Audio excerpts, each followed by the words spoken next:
Hello दोस्तों, welcome to the channel Raja Gupta current affair. और आज के इस वीडियो में हम डिस्कस करेंगे बिहार का करंट अफेयर 2024। यानी कि आपके देखिए एग्जाम आने वाले हैं बिहार के, तो उसी कॉन्टेक्स्ट में ये पूरी वीडियो होने वाली है। टोटल कंटेंट इसमें रहने वाला है बिहार का। बिहार से संबंधित जितने भी करंट अफेयर हैं आपके, उन सभी को यहाँ पर हमने डिस्कस किया है। तो शुरू कर लेते हैं वीडियो को। और पहला प्रश्न है हमारा, बिहार केंद्रीय विश्वविद्यालय को यूजीसी के द्वारा कौन सा दर्जा दिया गया है? तो यूजीसी के द्वारा बिहार विश्वविद्यालय को ये कौन सा दर्जा दिया गया है? तो याद रखिएगा, इसका ऑप्शन नंबर जो ए है ये आपको ध्यान रखना है कि श्रेणी 1 यानी कि कैटेगरी 1 का दर्जा जो है वो अभी यूजीसी ने दिया है। किसको? बिहार केंद्रीय विश्वविद्यालय को। तो अब देखिए, अगर हम बात करें यूजीसी यानी कि विश्वविद्यालय अनुदान आयोग, जिसको हम इंग्लिश में कहते हैं यूनिवर्सिटी ग्रांट कमीशन, इसने बिहार केंद्रीय विश्वविद्यालय को श्रेणी 1 का दर्जा दिया है, जो बिहार में किसी भी विश्वविद्यालय के लिए पहली बार है। तो अगर आपसे कोई पूछे कि विश्वविद्यालय कौन सा है बिहार का, जिसका मतलब कौन सा है, ये भी पूछ सकते हैं कि केंद्रीय विश्वविद्यालय और कौन सी कैटेगरी का दर्जा मिला है, तो भी आप ध्यान रखेंगे कैटेगरी 1 का। और अगर हम बात करें CUSB यानी कि central university of south Bihar, तो उसकी स्थापना ये हुई थी साल 2009 में, तो ये भी आपको ध्यान रखना है। फिर है बिहार विधानसभा के डिप्टी स्पीकर कौन बने हैं? तो बिहार विधानसभा के डिप्टी स्पीकर तो ये बने हैं नरेंद्र नारायण यादव, यानी कि ऑप्शन नंबर डी आपको ध्यान रखना है। आप इमेज पे देख सकते हैं, ये है नरेंद्र नारायण यादव जो बने हैं बिहार विधानसभा के नए डिप्टी स्पीकर। तो ये आपको ध्यान रखना है कि महेश्वर हजारी के इस्तीफे के बाद जो है नरेंद्र नारायण यादव ये बने हैं डिप्टी स्पीकर ऑफ बिहार। फिर है भारत का पहला राष्ट्रीय डॉल्फिन अनुसंधान केंद्र कहाँ स्थापित किया गया है? मोस्ट इम्पॉर्टेंट है, एक तो इसलिए कि बिहार में है और दूसरा इसलिए भी क्योंकि ये भारत का पहला है। तो इसलिए ध्यान रखिएगा, भारत का पहला राष्ट्रीय डॉल्फिन अनुसंधान केंद्र ये कहाँ पर स्थापित हुआ है? तो ये हुआ है बिहार की राजधानी पटना में। ऑप्शन नंबर सी आपको ध्यान रखना है। तो देखिए, बिहार के जो मुख्यमंत्री हैं नीतीश कुमार, इन्होंने भारत और एशिया के पहले राष्ट्रीय डॉल्फिन अनुसंधान केंद्र का उद्घाटन ये पटना में किया है, जिसका उद्देश्य क्या रहने वाला है? तो इसका उद्देश्य है गंगा डॉल्फिन का व्यापक अध्ययन करने में वैज्ञानिकों और शोधकर्ताओं की सहायता करना। तो ये इसका बेसिकली यहाँ पर पर्पस रहने वाला है। अब ये जो परियोजना है वो केंद्र सरकार के द्वारा 2013 में इसको मंजूरी दी गई थी। और गंगा डॉल्फिन की अगर हम बात करें तो ये भारत का राष्ट्रीय जलीय जीव है, जो कि 2010 में घोषित किया गया था। और इसके अलावा ये भारतीय उपमहाद्वीप जैसे कि भारत, बांग्लादेश, नेपाल में गंगा, ब्रह्मपुत्र, मेघना और कर्णफूली, सांगो नदियों में पाया जाता है। और ये एक दृष्टिहीन जलीय मांसाहारी जीव है। तो ये भी आपको कुछ फीचर्स हैं इसके, ये याद रखने हैं। अगर हम बात करें प्रोजेक्ट डॉल्फिन की, तो साल 2019 में भारत सरकार के द्वारा शुरू किया गया था और 2023 में गंगा डॉल्फिन को उत्तर प्रदेश का जलीय जीव भी घोषित किया गया था। तो अगर आपसे कोई पूछे कि गंगा डॉल्फिन केंद्र ये हुआ है पटना में, किसने इसका उद्घाटन किया है? तो वहाँ के जो चीफ मिनिस्टर हैं नीतीश कुमार, उन्होंने इसका उद्घाटन किया है। इसके अलावा अगर हम बात करें ये परियोजना कब शुरू की थी केंद्र सरकार ने, तो ये की थी साल 2013 में। और गंगा डॉल्फिन जो है भारत की राष्ट्रीय जलीय जीव भी है। और इसके अलावा ये उत्तर प्रदेश सरकार के द्वारा भी अभी हाल फिलहाल में जलीय जीव घोषित की गई है। तो ये भी बस आपको इसमें ध्यान रखना है। फिर नागी पक्षी महोत्सव का आयोजन ये कहाँ किया गया? तो नागी पक्षी महोत्सव का आयोजन ये हुआ है जमुई में। तो ऑप्शन नंबर जो बी है आपको ध्यान रखना है। तो देखिए, बिहार वन एवं पर्यावरण विभाग जो कि जमुई में है, 3 दिवसीय नागी पक्षी महोत्सव का आयोजन यहाँ पर किया गया, जिसका उद्देश्य है प्रवासी पक्षियों के बारे में जागरूक करना। यानी कि जितने भी माइग्रेटरी बर्ड्स होती हैं उनके बारे में अवेयरनेस क्रिएट करना, ये बेसिकली इसका यहाँ पर पर्पस रहने वाला है। फिर बिहार विधानसभा के विधानसभा अध्यक्ष कौन बने हैं? तो विधानसभा अध्यक्ष बने हैं बिहार विधानसभा के कौन? तो नाम है इनका नंद किशोर यादव, यानी कि ऑप्शन नंबर सी ये आपको ध्यान रखना है। तो देखिए, बिलोंग करते हैं ये भारतीय जनता पार्टी से और नंद किशोर यादव इनका नाम है, जो कि बिहार विधानसभा के अध्यक्ष जो हैं वो चुने गए हैं। नंद किशोर यादव ये पटना साहिब निर्वाचन क्षेत्र से 7 बार विधानसभा सदस्य भी रहे हैं। तो ये भी आपको ध्यान रखना है। फिर केंद्र का पहला तांबे से बना बापू टावर ये कहाँ बनाया गया है? तो देखिए, अगर हम बात करें कोपर से बना हुआ बापू टावर, ये बिल्ट हुआ है अगेन बिहार की राजधानी पटना में, तो ऑप्शन नंबर ए आपको यहाँ पर ध्यान रखना है। तो ये बापू टावर नाम से समझना किसको डेडिकेटेड है, महात्मा गांधी जी को ये समर्पित है और पटना के गदरनी बाग में ये स्थित है। टावर की अगर हम बात करें लंबाई की, तो यह है 100 फीट लंबा और इसमें 6 मंजिलें इमारत है, मतलब ये 6 मंजिल इमारत है, राइट। फिर ये किसानों के लिए नीतीश डिवाइस को किसने लॉन्च किया है, तो नीतीश डिवाइस को ये लॉन्च किया है किसने, सही आंसर है बिहार के मुख्यमंत्री नीतीश कुमार जी के द्वारा, तो ऑप्शन नंबर सी आपको ध्यान रखना है। और इसमें देखिए, जो ये है बिहार राज्य आपदा प्रबंधन प्राधिकरण और आईआईटी पटना ने नीतीश नामक उपकरण विकसित करने के लिए सहयोग किया। तो आपसे ये भी पूछ सकते हैं कि बिहार राज्य आपदा प्रबंधन ने किस आईआईटी के साथ मिलकर इसको विकसित किया है, तो आंसर होगा आईआईटी पटना। और नीतीश उपकरण किसानों को बिजली, बाढ़ और लू और शीत लहर की जानकारी प्रदान करेगा। फिर मिशन इन्वेस्टिगेशन एट 75 दिन किसने शुरू किया है, यानी कि who launch the investigation at 75 days, तो ये लॉन्च की है बिहार पुलिस ने, तो ऑप्शन नंबर बी ये आपको ध्यान रखना है। तो देखिए, बिहार पुलिस ने बेसिकली जांचकर्ताओं को 1 जनवरी 2024 से एफआईआर दर्ज होने के मात्र 75 दिन के अंदर ये बोला है कि वो जो पूरा मामला है उसकी जांच पूरी करने के आदेश दिए हैं। फिर एक COP28 में वनीकरण प्रयासों के लिए किस राज्य की प्रशंसा की गई है, तो ये हुई है बिहार, ऑप्शन नंबर ए। तो देखिए, बिहार ने दुबई में COP28 जलवायु शिखर सम्मेलन में जल जीवन हरियाली अभियान के तहत अपने वनीकरण प्रयासों के लिए वैश्विक मान्यता प्राप्त की है, ये आपको ध्यान रखना है। और ये कहाँ पर हुआ था COP28, तो ये हुआ था कहाँ पर, इसका आंसर आप मुझे कमेंट सेक्शन में बताओगे। और अगला जो है COP29 ये कहाँ पर होगा, इसका भी आंसर आप मुझे कमेंट सेक्शन में बताओगे।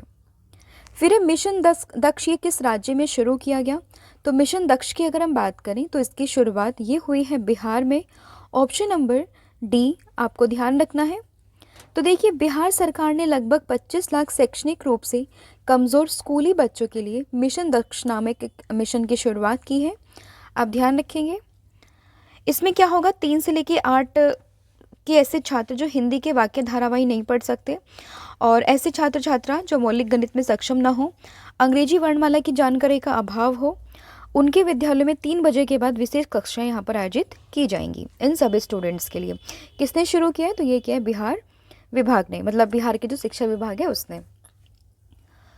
फिर इस सरकारी नौकरियों में SC, ST, EBC और BC के लिए कितने प्रतिशत आरक्षण के लिए अधिनियम पारित किया गया, तो ये हुआ है 65%, यानी कि 65%, ऑप्शन नंबर ए।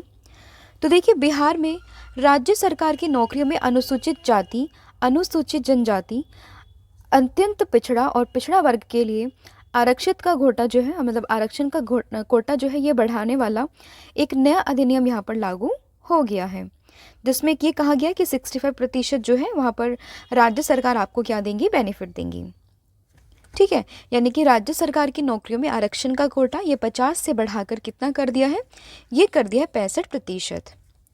फिर एक किस राज्य में शिक्षकों को टेस्ट के माध्यम से सरकारी कर्मचारी का दर्जा दिया जाएगा, तो ये दिया जाएगा बिहार सरकार के द्वारा, ऑप्शन नंबर ए आपको ध्यान रखना है। फिर बिहार सरकार ने न्यायिक सेवाओं में EWS के लिए कितने प्रतिशत आरक्षण की घोषणा की है, तो ये की है 10%, यानी कि ऑप्शन नंबर ए। फिर बिहार का दूसरा टाइगर रिजर्व किस जिले में बनाया जाएगा, तो बिहार का दूसरा जो टाइगर रिजर्व है ये बनेगा कैमूर डिस्ट्रिक्ट में, ऑप्शन नंबर डी। अब ये तो बनेगा दूसरा, अगर आपसे पूछे बिहार का पहला, तो ये है वाल्मीकि टाइगर रिजर्व, जो अभी तक का बिहार का एकमात्र टाइगर रिजर्व है। फिर लैंसेट ग्लोबल हेल्थ जर्नल की रिसर्च रिपोर्ट के अनुसार किस राज्य में लड़कियों के बाल विवाह में सबसे अधिक हिस्सेदारी है, तो ये हिस्सेदारी है बिहार में ही, अगेन ऑप्शन नंबर ए आपको ध्यान रखना है। तो देखिए, इस रिपोर्ट के अनुसार क्या है कि 1993 से लेकर 2021 के बीच में बाल विवाह की संख्या जो है उसमें 50 लाख की कमी आई है, ये आपको ध्यान रखना है। और 2021 में लड़कियों के बाल विवाह में बिहार जो है वो सबसे ज़्यादा हिस्सेदारी, यानी कि लगभग 16.7% इसकी हिस्सेदारी थी। और इसके बाद नंबर आता है पश्चिम बंगाल का 15.2, फिर है उत्तर प्रदेश 12.5 एंड देन महाराष्ट्र 8.2% यहाँ पर हिस्सेदारी है किसमें, बाल विवाह में लड़कियों की। फिर है बिहार के किस जिले के नरसिंह शेख को राष्ट्रपति द्रौपदी मुर्मू ने अर्जुन पुरस्कार से सम्मानित किया है? तो ये कौन से डिस्ट्रिक्ट से बिलोंग करती है? तो ये बिलोंग करती है अररिया से। ऑप्शन नंबर ए आपको ध्यान रखना है। तो देखिए, राष्ट्रपति द्रौपदी मुर्मू ने 26 खिलाड़ियों को अर्जुन पुरस्कार 2023 से सम्मानित किया है और इसमें बिहार के अररिया जिले की खो खो खिलाड़ी रही हैं नसरीन शेख, जोगबानी से ये बिलोंग करते हैं अररिया से। इनको इस अवार्ड से सम्मानित किया गया है। नसरीन शेख की अगर हम बात करें तो वर्ष 2019 में साउथ एशियन गेम्स में गोल्ड मेडल जीता था। अर्जुन पुरस्कार 1961 में स्थापित किया गया था, ये आपको ध्यान रखना है। और अर्जुन पुरस्कार राशि 15 लाख अब कर दी गई है बढ़ाकर, पहले कम हुआ करती थी लेकिन अब इसको बढ़ाकर कर दिया गया है 15 लाख रुपए। फिर नीति आयोग के द्वारा जारी एक रिपोर्ट के अनुसार गरीबी रेखा से बाहर आने में बिहार कौन से स्थान पर है? तो बिहार ये है दूसरे स्थान पर, यानी कि ऑप्शन नंबर जो बी है आपको ध्यान रखना है। तो देखिए, 15 जनवरी 2024 को नीति आयोग ने गरीब रेखा को लेकर अपनी रिपोर्ट जारी की है। तो उसी में क्या है, इसके अनुसार जो भारत निकलने में सबसे आगे जो राज्य है, सबसे पहले आता है यूपी यानी कि उत्तर प्रदेश, उसके बाद नंबर आता है बिहार का एंड देन आता है आपका मध्य प्रदेश का। फिर है, इस रिपोर्ट के मुताबिक पिछले 9 साल में देश भर में 24.82 करोड़ लोग गरीबी बहुआयामी गरीबी से बाहर निकले हैं। फिर निम्नलिखित में से बिहार के किस बालक या बालिका को प्रधानमंत्री राष्ट्रीय बाल पुरस्कार 2024 से सम्मानित किया गया है? तो ये सम्मानित किया गया है मोहम्मद हुसैन को, यानी कि ऑप्शन नंबर ए आपको ध्यान रखना है। अगर हम बात करें प्रधानमंत्री राष्ट्रीय बाल पुरस्कार 2024 की, तो घोषणा ये हुई थी 19 जनवरी 2024 को और इसमें देश भर से 19 बच्चों का चयन किया गया था, ये भी आपको ध्यान रखना है, जिसमें कि 9 लड़के थे और 10 लड़कियां शामिल थी और 18 राज्य और केंद्र शासित प्रदेशों में से ये लिए गए थे। इस पुरस्कार के लिए बिहार से मोहम्मद हुसैन, जिनकी कैटेगरी थी कला और संस्कृति, इसके लिए इनका चयन किया गया है। फिर हाल ही में किस स्टार्टअप को बिहार का best startup of the year का पुरस्कार ये मिला है? तो ये मिला है किसको, मेडिवाइजर प्राइवेट लिमिटेड, यानी कि ऑप्शन नंबर सी आपको ध्यान रखना है। तो देखिए, बिहार स्टार्टअप पुरस्कार 2024 में बेहतर काम करने वाले स्टार्टअप पहले नंबर पर आता है मेडिवाइजर प्राइवेट लिमिटेड, जिसके संस्थापक है नीरज कुमार झा। फिर आता है वेद प्रभा एरोस्पेस लिमिटेड कृषि ड्रोन, जिसके संस्थापक हैं मनीष दीक्षित। तो देखिए, बिहार स्टार्टअप में अगर हम बात करें तीसरे नंबर पर, तो ये आता है बीरो पावर प्राइवेट लिमिटेड ई व्हीकल्स के, जिसके संस्थापक है रजनीश कुमार। फिर हाल ही में बिहार चुनाव आयोग के द्वारा जारी मतदाता सूची के अनुसार बताएं कि रिपोर्ट बिहार में जो है अब वोटरों की संख्या कितनी हो गई है?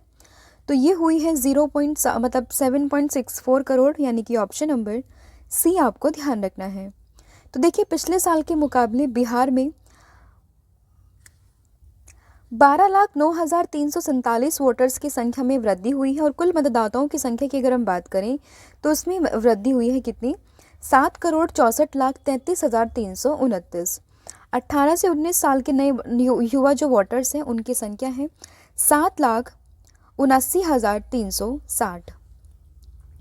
फिर भारत सरकार ने निम्न में से किस बिहारी को मरणोपरांत भारत रत्न से सम्मानित करने की घोषणा की है?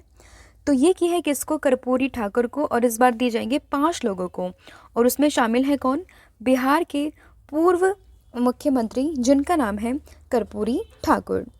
तो देखिए, जननायक कर्पूरी ठाकुर का जन्म ये हुआ था 24 जनवरी 1924 को समस्तीपुर जिले के प्रीतिजिया गांव में, जिसे अब कर्पूरी ग्राम के नाम से जाना जाता है। 24 जनवरी 2024 को उनकी 100वीं जयंती मनाई गई और तभी इस अवसर पर उन्हें मरणोपरांत भारत रत्न से सम्मानित करने की घोषणा की गई है। कर्पूरी ठाकुर 2 बार बिहार के मुख्यमंत्री बने थे। पहली बार बने थे सोशलिस्ट पार्टी से 1970 में और फिर बने थे जनता पार्टी से 1977 में, पहले 70 में बने थे और फिर 77 में बने थे। फिर राज्य के गरीब परिवारों की आर्थिक दशा सुधारने के लिए उद्योग विभाग बिहार सरकार ने हाल ही में कितने करोड़ रुपए की स्वीकृति दी है? तो इन्होंने बेसिकली जो स्वीकृति दी है वो दी है 1250 करोड़ रुपए, यानी कि ऑप्शन नंबर सी। फिर इस वर्ष 2024 में 75वें गणतंत्र दिवस पर गांधी मैदान पटना में निकाली गई झांकियों में किस विभाग की झांकी को पहला पुरस्कार ये मिला है? तो ये मिला है किसको? बेसिकली इसका सही आंसर है आपका ऑप्शन नंबर ए, यानी कि नगर विकास एवं आवास विभाग। अब देखिए 75वें गणतंत्र दिवस के अवसर पर गांधी मैदान पटना में 14 झांकियाँ ये निकाली गई हैं, मतलब इनके द्वारा प्रदर्शन किया गया। सबसे बेहतर झांकी के लिए नगर विकास एवं आवास विभाग को पुरस्कृत किया गया है। दूसरे नंबर पर नाम आता है खेल प्राधिकरण और तीसरे नंबर पर आता है संयुक्त तौर पर विधि विभाग और कृषि विभाग की झांकी। फिर एक केंद्रीय गृह मंत्रालय ने 75वें गणतंत्र दिवस के अवसर पर बिहार पुलिस के कुल कितने पदाधिकारियों व कर्मियों को पदक से सम्मानित किया है? तो ये सम्मानित हुए हैं 25, यानी कि ऑप्शन नंबर सी। तो देखिए केंद्रीय गृह मंत्रालय ने गणतंत्र दिवस 2024 के अवसर पर पूरे भारत से पुलिस, फायर सर्विस, होमगार्ड और सिविल डिफेंस और सुधार सेवकों के लिए 1132 कर्मचारियों को वीरता और सेवा पदक से सम्मानित किया गया है। ये आपको ध्यान रखना है, जिनमें बिहार पुलिस के 25 पदाधिकारी और कर्मियां शामिल हैं।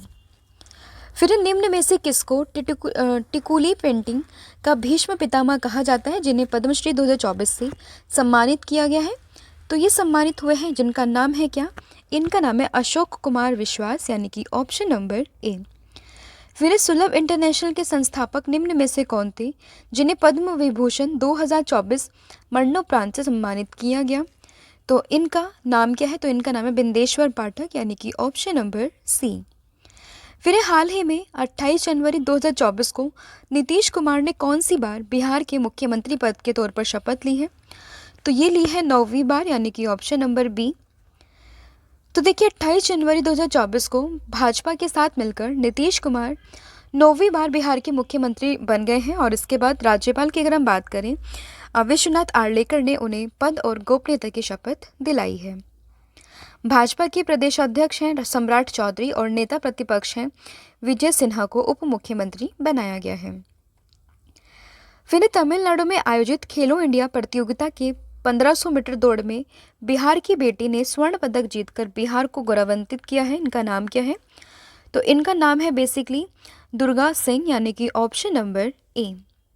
तो देखिए खेलो इंडिया यूथ गेम प्रतियोगिता का 6वां संस्करण इसका आयोजन हुआ था तमिलनाडु में 19 से लेकर 31 जनवरी 2024 के बीच में। और इस प्रतियोगिता में महिला वर्ग में 1500 मीटर की दौड़ में बिहार की जो दुर्गा सिंह हैं, इन्होंने गोल्ड मेडल जीता है। फिर बिहार के नए मुख्य सूचना आयुक्त कौन बने हैं? तो ये बने हैं कौन? इसका सही आंसर है त्रिपुरारी शरण, यानी कि ऑप्शन नंबर ए आपको ध्यान रखना है। तो देखिए राज्यपाल राजेंद्र आर्लेकर ने त्रिपुरारी शरण को राज्य मुख्य सूचना आयुक्त के रूप में शपथ दिलाई है। फिर दिसंबर 2023 में सीएम नीतीश ने बिहार के किस जिले में हर घर गंगा जल योजना के कार्यों का उद्घाटन किया है? तो ये किया है नवादा में, ऑप्शन नंबर डी। तो देखिए नालंदा जिले के राजगीर में 28 नवंबर 2022 को सीएम नीतीश ने गंगा जल आपूर्ति परियोजना को लॉन्च किया था। ये आपको ध्यान रखना है। फिर केंद्रीय मंत्रिमंडल ने हाल ही में किस राज्य में गंगा नदी पर 4.56 किलोमीटर लंबे नए पुल के निर्माण को मंजूरी दी है? तो ये दी है बिहार सरकार ने, ऑप्शन नंबर ए। तो देखिए केंद्रीय मंत्रिमंडल ने बिहार में दीघा और सोनपुर को जोड़ने वाले 4.56 किलोमीटर लंबे पुल का निर्माण करने की मंजूरी दी है। और यह पुल जो है बेसिकली गंगा नदी पर बनाया जाएगा। रामनगरी अयोध्या से दरभंगा तक चलने वाली इस ट्रेन का नाम क्या है, जिसे 30 दिसंबर को पीएम नरेंद्र मोदी जी के द्वारा हरी झंडी दिखाई गई है? तो इस ट्रेन का नाम है वंदे भारत ट्रेन, यानी कि ऑप्शन नंबर बी। अगला क्वेश्चन है आपका, मुख्यमंत्री प्रखंड परिवहन योजना हाल ही के में खबरों में रही है। ये किस राज्य सरकार के द्वारा शुरू की गई है? तो ये बेसिकली शुरू की गई है बिहार सरकार के द्वारा, यानी कि ऑप्शन नंबर बी। और इस योजना के अंतर्गत राज्य के लोगों को अपना खुद का वाहन खरीदने के लिए 50% की सब्सिडी बिहार सरकार द्वारा प्रदान की जाएगी। लाभार्थी जो है बेसिकली 3 से 10 पहियों तक वाहन को खरीद सकता है। फिर बोधगया में अंतर्राष्ट्रीय त्रिपिटक पूजा का कौन सा संस्करण संपन्न हुआ है? तो ये जो संस्करण था ये था 18वां, यानी कि ऑप्शन नंबर सी। तो देखिए अंतर्राष्ट्रीय टिपिटिका पूजा का आयोजन ये दिसंबर 2023 में 11 दिनों तक महाबोधि मंदिर बोध गया में हुआ था। आपको ध्यान रखना है प्लेस इन स्पेसिफिक। फिर वर्ल्ड फूड इंडिया 2023 में उत्कृष्ट प्रदर्शन के लिए किस राज्य को प्रथम स्थान मिला है? तो ये मिला है बिहार को, ऑप्शन नंबर बी।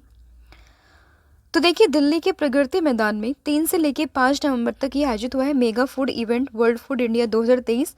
इसमें बिहार ने राज्य की श्रेणी में प्रथम स्थान यहाँ पर पाया है।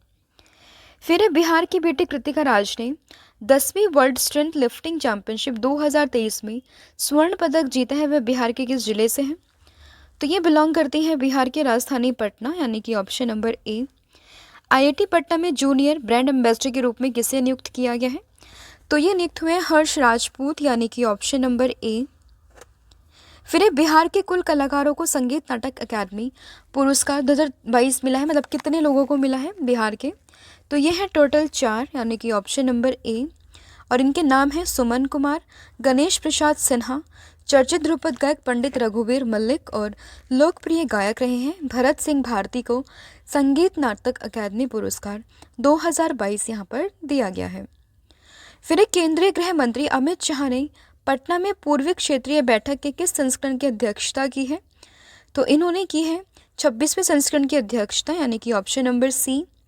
किस राज्य को ग्रामीण स्वच्छता के क्षेत्र में उल्लेखनीय कार्यों के लिए 3 श्रेणियों में ISC फिक्की पुरस्कार 2023 यहाँ पर प्राप्त हुआ है?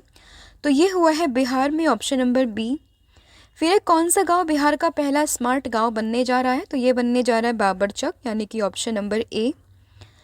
फिर 18वें भोजपुरी फिल्म पुरस्कार 2023 में सर्वश्रेष्ठ अभिनेत्री का पुरस्कार किसे प्रदान किया गया है? तो ये प्रदान किया गया है आम्रपाली दुबे, यानी कि ऑप्शन नंबर ए। देखिए 18वें भोजपुरी फिल्म अवार्ड्स की अगर हम बात करें तो इसका आयोजन ये हुआ है 23 दिसंबर को मुंबई के कांदिवली में, और अभिनेता अरविंद अकेला कल्लू को सर्वश्रेष्ठ अभिनेता के रूप में यहाँ पर नवाजा गया है। ये भी आपको ध्यान रखना है। फिर बिहार के कितने शिक्षकों को राष्ट्रीय शिक्षक पुरस्कार 2023 यहाँ पर प्राप्त हुआ है? तो ये हुआ है 3 शिक्षकों को, ऑप्शन नंबर बी। फिर शिक्षा के क्षेत्र में किए गए बेहतर कार्य के लिए बिहार के शिक्षकों को राजकीय शिक्षक पुरस्कार से सम्मानित किया गया है, कितने? तो ये है 20, यानी कि ऑप्शन नंबर सी। तो देखिए 5 सितंबर 2023 को बिहार के शिक्षा मंत्री प्रोफेसर चंद्रशेखर ने पटना में 20 सरकारी शिक्षकों को राजकीय शिक्षक पुरस्कार प्रदान किए हैं। राजकीय शिक्षक पुरस्कार के लिए चयनित 20 सरकारी शिक्षकों में से 7 महिला शिक्षक हैं। फिर MSME एक्सपोर्ट प्रमोशन काउंसिल की रिपोर्ट के अनुसार बिहार में 2018 से 23 के बीच में कितने करोड़ का निवेश हुआ है? तो यहाँ पर बेसिकली निवेश हुआ है टोटल 76,437 करोड़ रुपए का। तो ऑप्शन नंबर ए आपको ध्यान रखना है। फिर मिथिला के विद्वान और बहुभाषाविद प्रोफेसर देवकांत झा का भी हाल ही में निधन हुआ। वो बिहार के किस जिले से थे? तो इनका संबंध था मधुबनी से, ऑप्शन नंबर डी। तो देखिए देवकांत झा अवकाश प्राप्त विश्वविद्यालय प्राध्यापक थे और मैथिली अकादमी पटना के वे सन 1987 से 1989 तक निदेशक सह सचिव भी रहे हैं। बिहार के मुख्यमंत्री के द्वारा बिहार भवन का निर्माण अगले वर्ष किस संस्थान पर वो प्रारंभ करेंगे? तो वो प्रारंभ करेंगे बेसिकली कहाँ पर? तो इसका सही आंसर है ऑप्शन नंबर बी, यानी कि मुंबई। मुंबई में कहाँ पर बिहार भवन बनेगा? तो सॉरी मुंबई में जो है वो बिहार भवन बनेगा, और बिहार भवन के लिए बिहार सरकार को बॉम्बे पोर्ट ट्रस्ट द्वारा 60 साल की लीज पर 155 करोड़ रुपए में ज़मीन आवंटित की गई है। फिर जेल उद्योग के उस ब्रांड का नाम बताइए जिसका अनावरण मुख्यमंत्री नीतीश कुमार ने किया है। तो इनका नाम क्या है? तो इसका नाम है ऑप्शन नंबर, जो सही आंसर है ऑप्शन नंबर ए, यानी कि मुक्ति। और इसमें मसाला, सत्तू, ब्रेड, हर्बल चाय, सूती वस्त्र, खादी वस्त्र, काष्ठ उद्योग, हस्तशिल्प, मुद्रण सामग्री, चप्पल उद्योग, होम केयर, खाद्य लौह कागज आदि सामग्री का उत्पादन किया जाता है। फिर सीएम नीतीश कुमार ने बिहार के किस जिले में ग्राम अरावन में इथेनॉल का नया प्लांट ये उद्घाटन किया है? तो इसका उद्घाटन ये हुआ है Nalanda district, option number A आपको ध्यान रखना है। और बिहार के नालंदा में इथेनॉल प्लांट का सीएम नीतीश कुमार ने उद्घाटन किया और नालंदा के बेन प्रखंड के ग्राम अरावन में Patel agri industries private limited की ओर से 30 एकड़ में इस प्लांट को बनाया गया है। फिर एक केंद्र सरकार ने बिहार के किस जिले में बिहार के दूसरे एम्स के निर्माण को मंजूरी दी है? तो ये बेसिकली कहाँ पर है? तो इसका सही आंसर है ऑप्शन नंबर सी यानी कि दरभंगा, ऑप्शन नंबर सी। तो बिहार सरकार के द्वारा दरभंगा जिले के एक्मे टू सोशन बाईपास रोड के किनारे में बिहार का दूसरा एम्स बनने जा रहा है और बिहार का पहला एम्स ये है एम्स पटना। फिर एक किस राज्य सरकार के द्वारा 2 दिवसीय मखाना महोत्सव का आयोजन ये किया गया है? तो मखाना महोत्सव का आयोजन ये हुआ है बिहार के द्वारा, ऑप्शन नंबर सी। आयोजन इसका हुआ 1 से लेकर 2 दिसंबर 2023। उद्योग निदेशालय की ओर से मखाना महोत्सव का आयोजन ये बिहार की राजधानी पटना में आयोजित किया गया है। अगला क्वेश्चन है आपका, पूर्वी क्षेत्रीय परिषद की 26वीं बैठक कहाँ आयोजित की जाएगी? तो इसका आयोजन ये होगा आपका ऑप्शन नंबर बी यानी कि पटना, जो कि बिहार की राजधानी है। तो ऑप्शन नंबर बी आपको ध्यान रखना है। फिर विराट रामायण मंदिर 140 एकड़ में बिहार के किस जिले में बनाया जा रहा है? तो ये बनने जा रहा है पूर्वी चंपारण यानी कि ऑप्शन नंबर सी। तो देखिए, पूर्वी चंपारण में अयोध्या से जनकपुरी तक बन रहे राम जानकी मंदिर पर 140 एकड़ के क्षेत्र में विराट रामायण मंदिर का निर्माण किया जा रहा है, ये आपको ध्यान रखना है। मुख्य मंदिर बेसिकली 1080 फीट लंबा और 540 फीट चौड़ा होगा और इसकी ऊंचाई ये होगी 270 फीट। फिर एक किस राज्य सरकार ने जंगली हाथियों के अवैध कारोबार पर नियंत्रण के लिए राज्य के सभी पालतू हाथियों की डीएनए प्रोफाइलिंग शुरू की है? तो ये की है बिहार सरकार ने, ऑप्शन नंबर ए। अगला क्वेश्चन है आपका, विमानिका एरोस्पेस ने किस आईआईटी की मदद से उड़ने वाली टैक्सी का प्रोटोटाइप बनाया है? तो ये प्रोटोटाइप बनाया है किसने? ऑप्शन नंबर जो बी है आपका ध्यान रखिएगा, आईआईटी पटना। तो देखिए, विमानिका एरोस्पेस के संस्थापक है मनीष दीक्षित और विमानिका एरोस्पेस कंपनी आईआईटी पटना की मदद से एयर टैक्सी को लेकर शोध एवं विकास का कार्य कर रही है। फिर श्रम संसाधन विभाग ने बिहार के कितने जिलों में डिजिटल लाइब्रेरी बनाने का निर्णय लिया है? तो ये निर्णय लिया है बेसिकली कितने? 38, ऑप्शन नंबर सी। तो देखिए, श्रम संसाधन विभाग ने बिहार राज्य के हर जिले में डिजिटल लाइब्रेरी बनाने का निर्णय लिया है। फिर एक कर्नाटक में आयोजित 40वीं राष्ट्रीय जूनियर ताइक्वांडो प्रतियोगिता में बिहार के किस जिले की सुमन कुमारी में ने जो है वो रजत पदक जीता है? तो इन्होंने जीता है बेसिकली बेगूसराय से बिलोंग करती है, ऑप्शन नंबर सी। तो देखिए, ताइक्वांडो फेडरेशन ऑफ इंडिया के द्वारा कर्नाटक के शिमोगा में 40वीं राष्ट्रीय जूनियर ताइक्वांडो प्रतियोगिता का आयोजन किया गया और इसी में जो है बेसिकली सुमन कुमारी जो कि बिलोंग करती है बेगूसराय जिले से, उन्होंने जूनियर ताइक्वांडो प्रतियोगिता में जो है रजत पदक हासिल किया है। फिर बिहार विद्युत विमानक आयोग ने किस बिजली उत्पादन इकाई से 159 मेगावाट बिजली खरीदने की मंजूरी दी है? तो ये जो खरीदने की मंजूरी दी है ये दी है कहाँ से बेसिकली? तो ऑप्शन नंबर जो डी है आपका ध्यान रखिएगा, यानी कि both A and B, Farakka बिजली उत्पादन इकाई और साथ ही में कहलगांव बिजली उत्पादन, यानी कि ऑप्शन नंबर डी। अगला क्वेश्चन है, लेकिन उससे पहले थोड़ी इन्फॉर्मेशन। बिहार को फरक्का और कहलगांव की 3 उत्पादन इकाइयों से 24 घंटे 159 मेगावाट बिजली मिलेगी। फरक्का बिजली उत्पादन इकाई ये पश्चिम बंगाल में है और कहलगांव बिजली उत्पादन ये बिहार में है। बिहार राज्य में मछली उत्पादन रिकॉर्ड स्तर पर हुआ है। मछली उत्पादन में बिहार के किस जिले का जो है नाम सबसे आगे है? तो सबसे ज़्यादा जो वो होती है यहाँ पर मछली, ये होती है कहाँ पर? शेखपुरा, यानी कि ऑप्शन नंबर ए। तो देखिए, राज्य में वर्तमान में प्रत्येक वर्ष प्रति व्यक्ति 6.464 किलोग्राम मछली की खपत होती है। फिर जरासंघ महोत्सव 2023 का आयोजन किस जिले में किया गया? इसका सही आंसर है नालंदा, यानी कि ऑप्शन नंबर डी। तो देखिए, नालंदा जिले के राजगढ़ में जरासंघ महोत्सव 2023 का आयोजन ये किया गया है। राजगीर में सम्राट जरासंघ की 20 फुट ऊंची प्रतिमा लगेगी और 2023 में मगध सम्राट जरासंघ जी की 5226वीं जयंती यहाँ पर मनाई गई है। फिर बिहार सरकार ने जहरीली व नकली शराब की पहचान के लिए कहाँ रसायन विभाग प्रशिक्षण खोले जाने का निर्णय लिया है? ये लिया है सहरसा में, ऑप्शन नंबर बी आपको ध्यान रखना है। तो देखिए बिहार सरकार ने जहरीली व नकली शराब की पहचान के लिए सहरसा में रामायण पुलिस स्टेशन खोला जाएगा। अगला क्वेश्चन है, भारतीय खाद्य सुरक्षा मानक प्राधिकरण ने बिहार के किस जिले को स्ट्रीट फूड हब का दर्जा देते हुए प्रमाणित किया है? तो इसका सही आंसर है, तो ऑप्शन नंबर सी आपको ध्यान रखना है, भागलपुर। अगर हम बात करें फसाई यानी कि तो food safety and standard authority of India form हुआ था 5 सितंबर 2008 में और इसकी जो सीईओ है वो है गांजी कमला वी राव। फिर बिहार के किस जिले में वाटर टेक्नोलॉजी भवन व पार्क बनाया जाएगा? बिहार के किस जिले में वाटर टेक्नोलॉजी भवन व पार्क बनाया जाएगा? तो इसका सही आंसर है बिहार की राजधानी पटना, ऑप्शन नंबर सी। फिर गोवा में आयोजित 37वें नेशनल गेम्स 2023 में बिहार ने कुल कितने पदक जीते हैं? तो ये जीते हैं 8, यानी कि ऑप्शन नंबर डी। तो देखिए अगर हम बात करें 37वें नेशनल गेम्स 2023 की, तो ये हुए थे गोवा में। शीर्ष इसमें जो राज्य था वो था महाराष्ट्र, जिसने 80 स्वर्ण पदक के साथ में 228 कुल मेडल यहाँ पर जीते थे और बिहार के एथलीटों ने 3 सिल्वर और 5 ब्रॉन्ज मेडल जीते थे। फिर किस राज्य सरकार ने सरकारी विद्यालयों में छात्रों या शिक्षकों की ऑनलाइन मॉनिटरिंग के लिए ई शिक्षा कोर्स पोर्टल विकसित किया है? तो ये किया है कहाँ की सरकार ने? बिहार की सरकार ने, ऑप्शन नंबर बी। फिर किस राज्य सरकार ने सरकारी विद्यालयों में छात्रों या शिक्षकों की ऑनलाइन मॉनिटरिंग के लिए ई शिक्षा कोर्स पोर्टल विकसित किया है? तो ये क्वेश्चन रिपीट हो गया, तो इसका सही आंसर है ऑप्शन नंबर बी।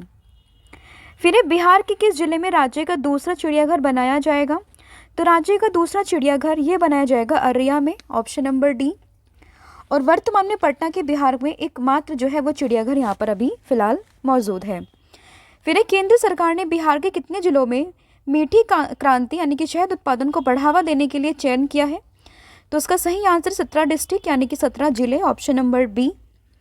तो देखिए बिहार के 17 जिलों में मीठी क्रांति यानी कि शहद उत्पादन को बढ़ावा दिया जाएगा और राष्ट्रीय मधुमक्खी पालन एवं शहर मिशन, national bee keeping and honey mission के तहत इनका चयन किया गया है। फिर विश्व प्रसिद्ध सोनपुर मेले का आयोजन ये किन 2 नदियों के संगम पर आयोजित किया जाता है? तो ये होता है बेसिकली आपका गंगा व गंडक, यानी कि ऑप्शन नंबर सी। तो देखिए सोनपुर मेला एशिया के सबसे बड़े पशु मेलों में से एक है और बिहार के सारण और वैशाली जिले की सीमा पर अवस्थित सोनपुर में 2 नदियां गंगा और गंडक के संगम पर यह आयोजित किया जाता है।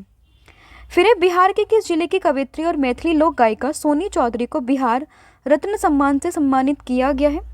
तो ये सम्मानित किया गया है किसको? इनका नाम है सोनी चौधरी और ये कहाँ से है? तो ये है basically Darbhanga, option number A. तो देखिए दरभंगा जिले की कवित्री और मैथिली लोक गायिका सोनी चौधरी को बेहतर गायकी के लिए बिहार रत्न सम्मान से सम्मानित किया गया है। फिर बिहार उद्योग विभाग द्वारा बिहार बिजनेस कनेक्ट समिट का आयोजन ये कहाँ किया गया है? तो ये आयोजन ये हुआ है basically Patna, option number A. तो देखिए बिहार बिजनेस कनेक्ट 2023 समिट 14 दिसंबर 2023 को पटना में संपन्न हुआ और इस सम्मेलन के दौरान 300 कंपनियों ने बिहार में 50,530 करोड़ रुपए के निवेश को लेकर एक समझौते पर हस्ताक्षर किए हैं। फिर बिहार में कहाँ राज्य का पहला वन्य जीव अस्पताल खोला जाएगा? तो ये खोला जाएगा मुजफ्फरपुर में, ऑप्शन नंबर ए। तो देखिए अगर हम बात करें बिहार के मुजफ्फरपुर वन अरण्य शेरपुर में बिहार का पहला वन्य जीव अस्पताल खोला जाएगा और वन्य जीव को रेस्क्यू करने के बाद 15 दिनों तक अस्पताल में रखकर पूरी तरह से इनका देखभाल की जाएगी। फिर बिहार के किस प्रमंडल में राज्य का पहला मोटर दुर्घटना न्यायाधिकरण गठित किया गया है?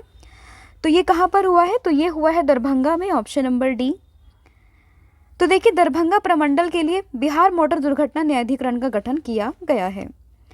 तो दरभंगा प्रमंडल के सड़क दुर्घटना से प्रभावित लोगों परिवार को दुर्घटना से संबंधित मुआवजा दावा का शीघ्र निष्पादन करने के लिए बिहार का ये पहला मोटर दुर्घटना न्यायाधिकरण का गठन किया गया है।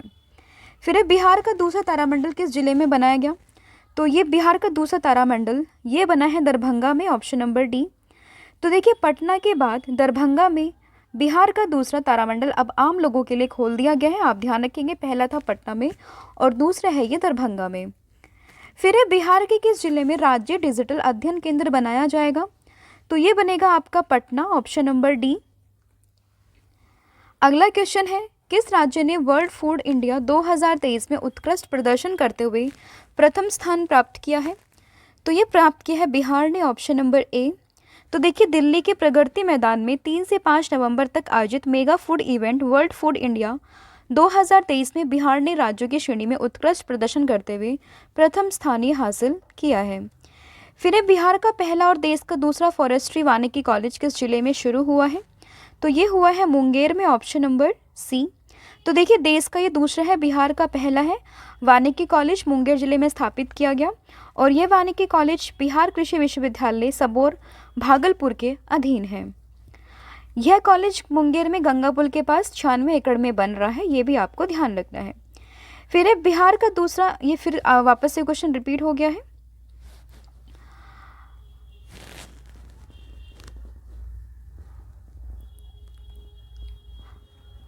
अगला क्वेश्चन है, केंद्र सरकार ने बिहार के पहले प्रस्तावित ग्रीनफील्ड 6 लेन हाईवे को नेशनल हाईवे घोषित किया। इसका नाम क्या है? तो इसका नाम ये है आपका NH319B, यानी कि ऑप्शन नंबर बी। तो देखिए, केंद्र सरकार ने बिहार के पहले प्रस्तावित ग्रीनफील्ड 6 लेन हाईवे को नेशनल हाईवे घोषित कर दिया है। 386 किलोमीटर लंबा ये ग्रीनफील्ड 6 लेन हाईवे NH319B के नाम से जाना जाएगा। यह देश का 631वां नेशनल हाईवे है, ये भी आपको ध्यान रखना है। फिर उत्तर बिहार का सबसे बड़ा कौशल प्रशिक्षण केंद्र किस जिले में खोला जाएगा? तो ये खोला जाएगा मुजफ्फरपुर में, ऑप्शन नंबर ए। तो देखिए, मुजफ्फरपुर के बेला औद्योगिक क्षेत्र में उत्तर बिहार का सबसे बड़ा कौशल प्रशिक्षण केंद्र ये खोला जाएगा, ये आपको ध्यान रखना है। फिर सीएम नीतीश कुमार ने किस स्वतंत्रता सेनानी की प्रतिमा का अनावरण किया है? तो ये क्या है? राम बहादुर सिंह और प्रद्मानंद सिंह, यानी कि option C, both A and B. तो देखिए, मुख्यमंत्री नीतीश कुमार ने सहरसा जिले के पंचगछिया गांव के भगवती प्रांगण में स्वतंत्र वीर राम बहादुर सिंह और उनके ज्येष्ठ पुत्र स्वतंत्रता सेनानी पद्मानंद सिंह ब्रह्मचारी की प्रतिमा का अनावरण किया है। राम बहादुर सिंह को कोशी का गांधी भी कहा जाता है। फिर जातीय गणना के आंकड़े जारी करने वाला पहला राज्य कौन सा बना है? तो ये बना है बिहार, ऑप्शन नंबर बी। तो देखिए, बिहार सरकार ने 2 अक्टूबर को जातीय गणना के आंकड़े जारी कर दिए और बिहार के अपर मुख्य सचिव विवेक सिंह ने जातीय गणना के आंकड़े यहाँ पर पेश किए हैं। बिहार जातीय गणना के आंकड़े जारी करने वाला ये पहला राज्य बना है और इसमें अत्यंत पिछड़ा वर्ग है कितना? 36.01। अन्य पिछड़ा वर्ग तो ये है 27.12। सबसे ज़्यादा यहाँ पर यादव हैं, ब्राह्मण हैं 3.65, राजपूत ठाकुर ये हैं 3.45। सबसे कम संख्या में यहाँ पे कासियत आते हैं और प्रदेश की जनसंख्या में बिहार के बाहर में रहने वालों की संख्या है 53,72,022। बिहार राज्य में रहने वालों की कुल जनसंख्या ये है 12,53,73,288 और गणना के अनुसार 1000 पुरुषों पर 953 महिलाएं हैं। जनवरी 2023 में बिहार में जातीय गणना ये शुरू की गई थी। अब देखिए, ये मैं आपको बता चुकी हूँ, अति पिछड़ा है 36.01, पिछड़ा है 27.12, अनुसूचित जाति 19.65, अनुसूचित जनजाति 1.06, ये आपको ध्यान रखना है। हिंदू यहाँ पर सबसे ज़्यादा 81.96, उसके बाद आता है मुस्लिम्स की आबादी का नंबर। यादव सबसे ज़्यादा है, फिर रविदास 5.2, कोहिरी 4.2, इस तरीके से आपको याद रखना, सबसे ज़्यादा आपके लिए इंपॉर्टेंट है यादव है। अब बिहार की बात आई है तो उसको थोड़ा जान लेते हैं। बिहार के बारे में गठन हुआ था 22 मार्च 1912, राजधानी है पटना, मुख्यमंत्री नीतीश कुमार, 9वीं बार इन्होंने शपथ ली है, गवर्नर है राजेंद्र विश्वनाथ आर्लेकर और यहाँ के जो राष्ट्रीय उद्यान है फेमस वो है वाल्मीकि राष्ट्रीय उद्यान, जो कि कहाँ पर है? चंपारण में है। फिर बिहार का कौन सा जिला स्कूली शिक्षा सूचकांक के परफॉर्मिंग इंडेक्स में राज्य में अव्वल रहा है? तो इसका सही आंसर आपका होगा ऑप्शन नंबर बी, यानी कि नालंदा, ऑप्शन नंबर बी। तो देखिए, शिक्षा मंत्रालय की ओर से स्कूली शिक्षा एवं साक्षरता विभाग की ओर से सत्र 2021-22 के लिए जारी परफॉर्मेंस ग्रेडिंग इंडेक्स में नालंदा ने सबसे अधिक ओवरऑल 338 यहाँ पर स्कोर किया है अंक और इस लिस्ट में पटना ने ओवरऑल 332 अंकों के साथ में 8वां स्थान यहाँ पर हासिल किया है और मुजफ्फरपुर इस सूची में 13वां स्थान यहाँ पर बनाए हुआ है। फिर बिहार के किस जिले की रहने वाली पर्वतारोही लक्ष्मी झा ने तुर्की की सबसे ऊंची चोटी माउंट अरारत पर फतह हासिल की है? तो ये कहाँ से है? Saharsa, option number B. तो देखिए, सहरसा जिले के बनगांव की रहने वाली पर्वतारोही लक्ष्मी झा ने तुर्की की सबसे ऊंची चोटी माउंट अरारत पर फतह हासिल की है। फिर है बिहार के किस जिले में ट्रांसजेंडर महिलाओं के लिए बैक क्लस्टर बनाया जाएगा? तो ये कहाँ पर बनेगा? तो ये बनेगा पटना में, ऑप्शन नंबर डी। फिर है कटिहार के किस जिले में सोलर पावर प्लांट लगाया जाएगा? तो ये लगेगा बेसिकली जमुई और बांका, तो ऑप्शन नंबर जो डी है ये आपको यहाँ पर ध्यान रखना है। तो देखिए जमुई में 125 मेगावाट और बांका में 75 सहित कुल 200 मेगावाट क्षमता के सोलर पावर प्लांट यहाँ पर लगाए जाएंगे। फिर है सुलभ इंटरनेशनल के संस्थापक बिंदेश्वर पाठक का निधन हो गया। वे बिहार के किस जिले के मूल निवासी थे? तो इसका सही आंसर है पश्चिमी चंपारण, यानी कि ऑप्शन नंबर बी। तो देखिए अगर हम बात करें बिंदेश्वर पाठक की, तो बिंदेश्वर पाठक सामाजिक कार्यकर्ता एवं उद्यमी है। वह सुलभ इंटरनेशनल के संस्थापक थे और सुलभ इंटरनेशनल सामाजिक सेवा संगठन है। सुलभ इंटरनेशनल शिक्षा के माध्यम से मानव अधिकारों, पर्यावरणीय स्वच्छता और गैर पारंपरिक स्रोतों, अपशिष्ट प्रबंधन और सामाजिक सुधारों को बढ़ावा देता है। फिर है बिहार के किस जिले के दरियापुर गांव को मॉडल डेयरी गांव के रूप में विकसित किया जाएगा? तो इसका सही आंसर है ऑप्शन नंबर बी, यानी कि पटना। तो देखिए संजय गांधी गव्य प्रौद्योगिकी संस्थान और पटना डेयरी प्रोजेक्ट ने संयुक्त रूप से नौबतपुर प्रखंड के दरियापुर गांव को मॉडल डेयरी ग्राम बनाने के लिए गोद लिया है। फिर एक किस राज्य सरकार ने जेल परिसरों में अनाधिकृत फोन कॉल को रोकने के लिए राज्य के जेल में हारमोनियस कॉल ब्लॉकिंग सिस्टम लगाने का निर्णय लिया है? तो इसका सही आंसर है बिहार, ऑप्शन नंबर ए। तो देखिए हारमोनियस कॉल ब्लॉकिंग सिस्टम से जेल परिसर से अनाधिकृत फ़ोन कॉल को रोका जा सकेगा। फिर है बिहार के किस शैक्षणिक संस्थान में Indo Japan centre of excellence स्थापित किया गया है? तो ये हुआ है IIT Patna, option number A. तो देखिए Indo Japan centre of excellence के द्वारा आईआईटी पटना में जापानी भाषा की पढ़ाई होगी। फिर एक किस राज्य सरकार ने एक पंचायत एक बैग योजना की शुरुआत की है? तो ये शुरुआत की है किसने? बिहार ने, ऑप्शन नंबर सी।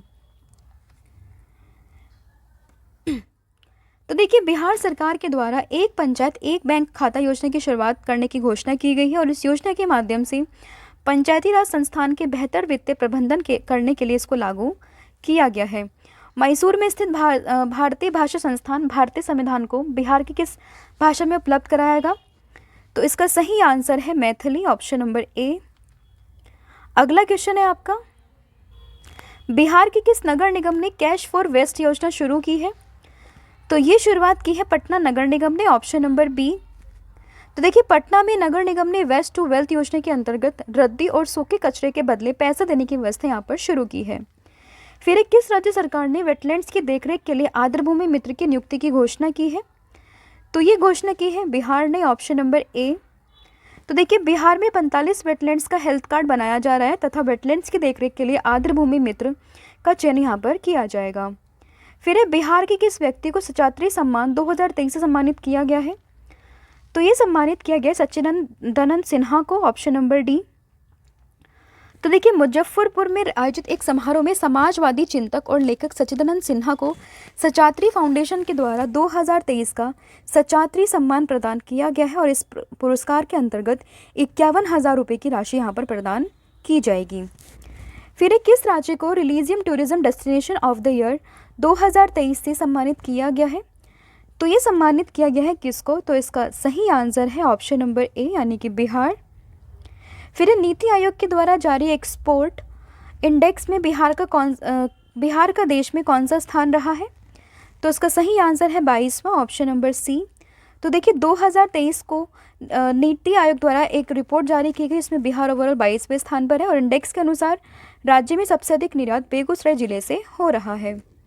देशीय कुल निर्यात में बिहार का मात्र 0.52 ही भागीदारी है और जिसे 2025 तक बढ़ाकर 10% की योजना है। फिर बिहार के किस जिले में बिहार अग्रि प्रशिक्षण अकादमी की स्थापना की जाएगी? तो इसकी स्थापना ये होगी आपकी पटना में, ऑप्शन नंबर बी। तो देखिए गृह विभाग ने राजधानी पटना के आनंदपुर बिहरा स्थित बिहार अग्रि प्रशिक्षण अकादमी बिहार फायर ट्रेनिंग अकादमी के सृजन को मंजूरी दे दी है। फिर बिहार राज्य मानवाधिकार आयोग का अध्यक्ष किसे बनाया गया है? तो ये अध्यक्ष बने हैं अनंत मनोहर बदर, यानी कि ऑप्शन नंबर बी।